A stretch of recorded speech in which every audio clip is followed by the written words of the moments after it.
avons noté que les femmes sont très peu représentées dans les instances officielles de médiation, de prévention de conflits, de diplomatie préventive, alors qu'elles sont très actives sur le terrain, dans leur communauté, et que ce sont elles qui s'occupent généralement de régler des problèmes humanitaires, de régler des problèmes d'organisation familiale après que les hommes soient absents. Mais quand il faut aller aux tables de négociation, quand il faut aller à des instances internationales, régionales, pour vraiment discuter des processus de paix, on se rend compte qu'il y a très peu de femmes.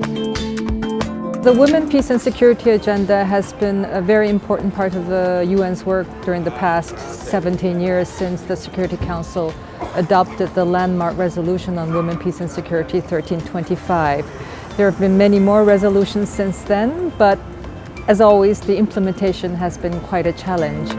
La diplomatie préventive devrait normalement passer par l'accès à la femme à ces instances et le respect de la résolution 1325 du Conseil de sécurité des Nations Unies pour que la femme puisse enfin avoir sa place et apporter un plus dans la résolution de conflits. Aussi longtemps que la femme ne participe pas, aussi longtemps que la femme n'est pas associée, c'est impossible de mettre fin à ce qui se passe en Afrique, entre autres les conflits, les problèmes économiques, les problèmes d'accès aux soins de santé et les problèmes culturels et sociologiques. Donc il faudra carrément mettre des dispositifs, créer d'autres stratégies pour que la femme puisse enfin participer. Una cosa son las resoluciones y otra cosa es la vida que se desarrolla en el territorio, en el terreno, en los conflictos.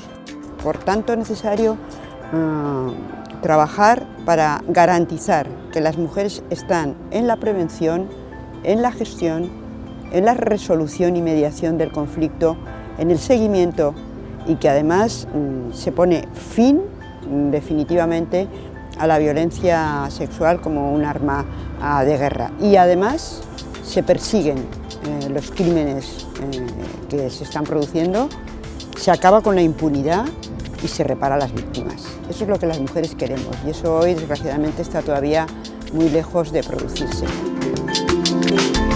Il faut mettre en exécution des plans nationaux pour permettre de mieux mettre en œuvre cette résolution 125.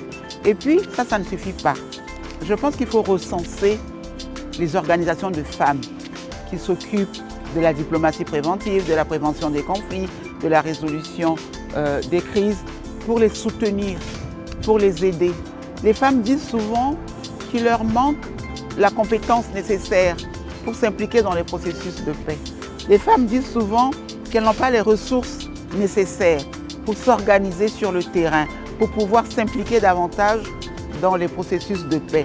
Je pense qu'il faut les accompagner dans leur effort, dans leur volonté, les former et leur donner les moyens nécessaires pour leur permettre de mener leurs activités sur le terrain.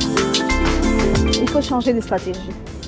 Franchement, ça fait des années, que ce soit l'Union européenne, que ce soit l'Union africaine, que ce soit les Nations Unies travaillent sur cette question d'implémentation de la résolution 1325 qui a 3 piliers, la participation, la prévention, ainsi de suite par rapport à la femme. Mais pour le moment, ça ne va pas parce qu'on ne travaille pas directement avec la base.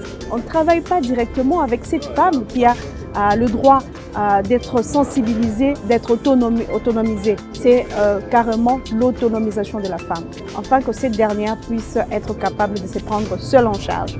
Et quand elle va se prendre en charge, elle sera capable elle-même de s'occuper de la politique. All evidence shows that when you have women integrated into the peace processes, into the mediation processes, the issues that are brought to the table are much more comprehensive, i.e. women bring the root causes of conflict much more concretely to the table. And also their participation is much more, their active participation makes those agreements stick. La voz y la palabra ha sido siempre el arma de las mujeres. Por lo tanto, donde hay mujeres hay paz. Si están las mujeres habrá paz, si no están las mujeres no habrá paz.